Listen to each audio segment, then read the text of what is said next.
ओम नमः भगवते वासुदेवाय। तो आइए आज अपने क्रम में सुन लेते हैं श्रीमद् भगवत गीता के 7वें अध्याय का महात्म्य। श्री भगवान कहते हैं, हे पार्वती, अब मैं 7वें अध्याय का महात्म्य बतलाता हूँ, जिसे सुनकर कानों में अमृत राशि भर जाती है। पाटलिपुत्र नामक एक दुर्गम नगर है, जिसका गोपुर बहुत ही ऊंचा है। उस नगर में शंकुकर्ण नामक एक ब्राह्मण रहता था। उसने वैश्यवृत्ति का आश्रय लेकर बहुत धन कमाया, किंतु ना तो कभी पितरों का तर्पण किया और न देवताओं का पूजन ही। वह धनोपार्जन में तत्पर होकर राजाओं को ही भोज दिया करता था। एक समय की बात है, उस ब्राह्मण ने अपना चौथा विवाह करने के लिए पुत्रों और बंधुओं के साथ यात्रा की। मार्ग में आधी रात के समय जब वह सो रहा था, तब एक सर्प ने कहीं से आकर उसकी बाह में काट लिया। उसके काटते ही ऐसी अवस्था हो गई कि मणि, मंत्र और औषधि आदि से भी उसके शरीर की रक्षा असाध्य जान पड़ी।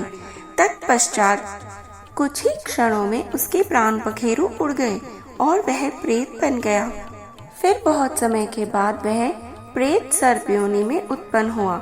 उसका वित्त धन की वासना में बंधा था। उसने पूर्व वृतांत को स्मरण करके सोचा, मैंने घर के बाहर करोड़ों की संख्या में अपना जो धन गाड़ कर रखा है, उससे इन पुत्रों को वंचित करके स्वयं ही उसकी रक्षा करूंगा।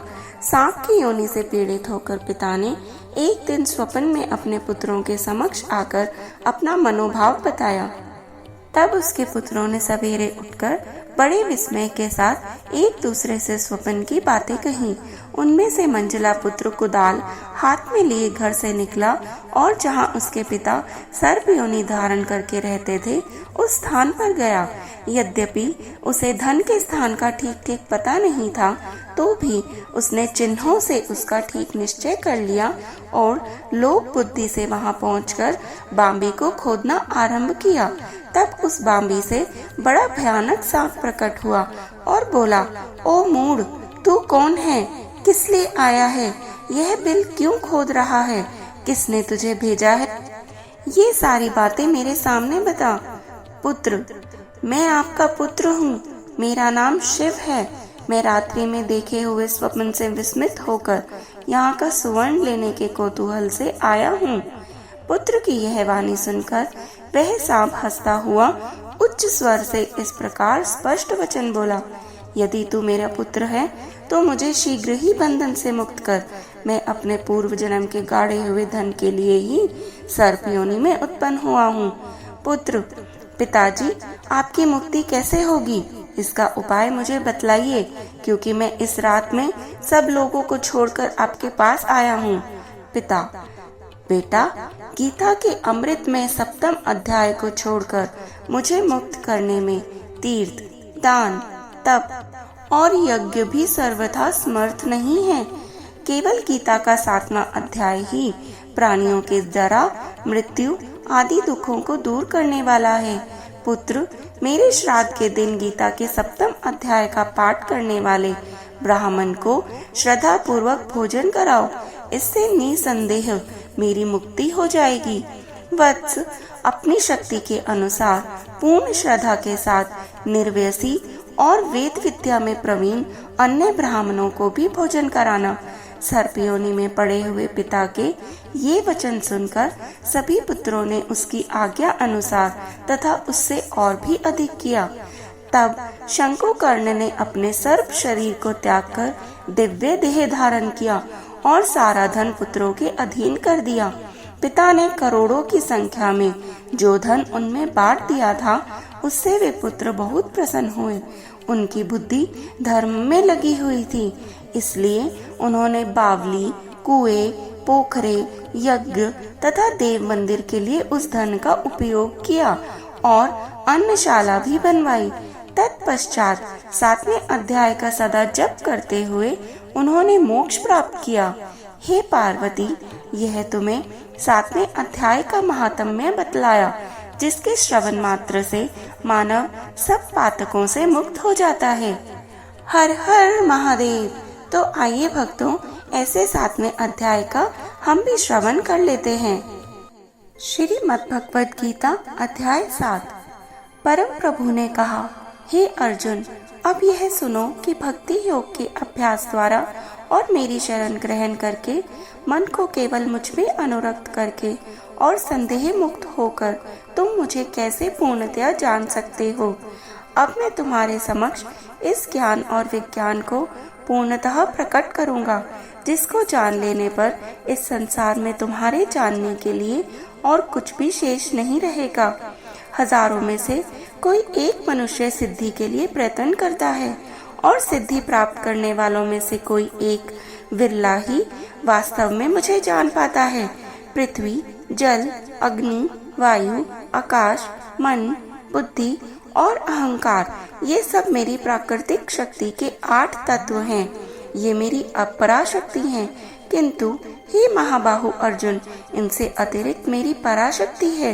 यह जीव शक्ति है, जिसमें देवधारी आत्माएं सम्मिलित हैं, जो इस संसार के जीवन का आधार हैं।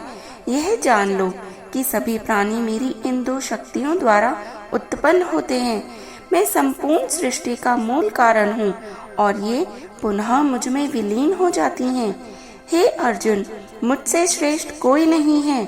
सब कुछ मुझ पर उसी प्रकार से आश्रित है जिस प्रकार से धागे में गुथे मोती। हे कुंती पुत्र, मैं ही जल का स्वाद हूँ, सूर्य और चंद्रमा का प्रकाश हूँ।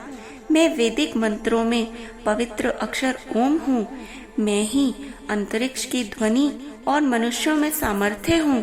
मैं पृथ्वी की शुद्ध सुगंध और अग्नि में दमक हूँ। मैं सभी प्राणियों में जीवंत शक्ति हूँ और तपस्वियों का तप हूँ। हे अर्जुन, यह समझो कि मैं सभी प्राणियों का आदि बीज हूँ। मैं बुद्धिमानों की बुद्धि और तेजस्वियों का तेज हूँ। हे भरत श्रेष्ठ, मैं बलवान पुरुषों का काम और आसक्ति रहित बल हूँ। मैं वो काम हूँ जो धर्म या धर्म ग्रंथों की आज्ञाओं के विरुद्ध नहीं है। 3 प्रकार के प्राकृतिक गुण, सतोगुण, रजोगुण और तमोगुण मेरी शक्ति से ही प्रकट होते हैं। ये सब मुझ में है, लेकिन फिर भी मैं इनसे परे हूँ। माया के 3 गुणों से मोहित इस संसार के लोग मेरे नित्य और अविनाशी स्वरूप को जान पाने में असमर्थ होते हैं। प्रकृति के 3 गुणों से युक्त मेरी देवीय शक्ति माया से पार पाना अत्यंत कठिन है, किंतु जो मेरे शरणागत हो जाते हैं इसे सरलता से पार कर जाते हैं। 4 प्रकार के लोग मेरी शरण ग्रहण नहीं करते। वे जो ज्ञान से वंचित हैं, वे जो अपनी निकृष्ट प्रवृत्ति के कारण मुझे जानने में समर्थ होकर भी आलस्य के अधीन होकर मुझे जानने का प्रयास नहीं करते, जिनकी बुद्धि भ्रमित है और जो आसुरी प्रवृत्ति के हैं। हे भरत श्रेष्ठ, 4 प्रकार के पवित्र लोग मेरी भक्ति में लीन रहते हैं। आर्त अर्थात पीड़ित, ज्ञान की जिज्ञासा रखने वाले जिज्ञासु, संसार के स्वामित्व की अभिलाषा रखने वाले अर्थार्थी और परम ज्ञान में स्थित ज्ञानी हैं। इनमें से मैं उन्हें श्रेष्ठ मानता हूँ जो ज्ञान युक्त होकर मेरी आराधना करते हैं और दृढ़ता पूर्वक अनन्य भाव से मेरे प्रति समर्पित होते हैं। मैं उन्हें अति प्रिय हूँ और वे मुझे अत्यंत प्रिय हैं। वास्तव में वे सब जो मुझ पर समर्पित हैं निसंदेह महान हैं, लेकिन जो ज्ञानी हैं और स्थिर मन वाले हैं और जिन्होंने अपनी बुद्धि मुझ में विलय कर दी है और जो केवल मुझे ही परम लक्ष्य के रूप में देखते हैं, उन्हें मैं अपने समान ही मानता हूँ। अनेक जन्मों की आध्यात्मिक साधना के पश्चात जिसे ज्ञान प्राप्त हो जाता है, वह मुझे सबका उद्गम जानकर मेरी शरण ग्रहण करता है। ऐसी महान आत्मा वास्तव में अत्यंत दुर्लभ होती है। वे मनुष्य जिनकी बुद्धि भौतिक कामनाओं द्वारा भ्रमित हो गई है, वे देवताओं की शरण में जाते हैं। अपनी अपनी प्रवृत्ति के अनुसार वे देवताओं की पूजा करते हैं और उन देवताओं को संतुष्ट करने के लिए वे धार्मिक कर्म कांडों में संलग्न रहते हैं। भक्त श्रद्धा के साथ स्वर्ग के देवता के जिस रूप की पूजा करना चाहता है, मैं ऐसे भक्त की श्रद्धा को उसी रूप में स्थिर करता हूँ। श्रद्धा युक्त होकर ऐसे भक्त विशेष देवता की पूजा करते हैं और अपनी वांछित वस्तुएं प्राप्त करते हैं, किंतु वास्तव में ये सब लाभ मेरे द्वारा ही प्रदान किए जाते हैं। किंतु ऐसे अल्पज्ञानी लोगों को प्राप्त होने वाले फल भी नश्वर होते हैं।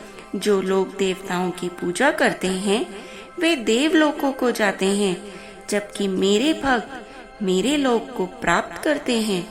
बुद्धिहीन मनुष्य सोचते हैं कि मैं परमेश्वर पहले निराकार था और अब मैंने यह साकार व्यक्तित्व धारण किया है। वे मेरे इस अविनाशी और सर्वोत्तम दिव्य स्वरूप की प्रकृति को भी नहीं जान पाते। मैं सभी के लिए प्रकट नहीं हूँ, क्योंकि सभी मेरी अंतरंग शक्ति योग माया द्वारा आच्छादित रहते हैं। इसलिए मूर्ख और अज्ञानी लोग यह नहीं जानते कि मैं अजन्मा और अविनाशी हूँ। अर्जुन, मैं भूत, वर्तमान और भविष्य को जानता हूँ और मैं सभी प्राणियों को जानता हूँ, लेकिन मुझे कोई नहीं जानता।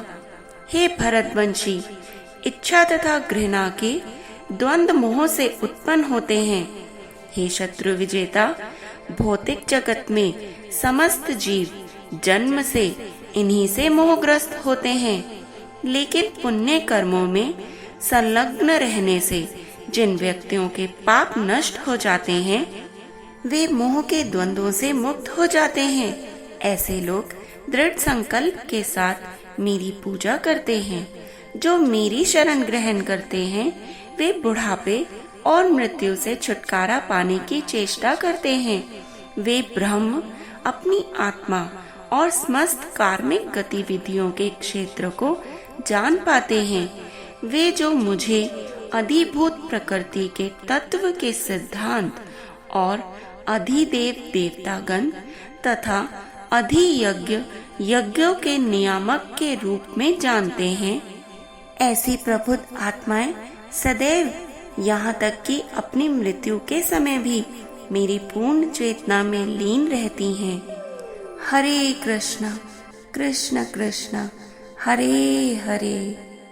ऐसे ही और पाठ व कथाओं के लिए कृपया हमें सब्सक्राइब करें, हमारे चैनल को अधिक से अधिक शेयर करें व एक लाइक अवश्य करें और कमेंट में ज़रूर से ज़रूर लिखें हर हर महादेव।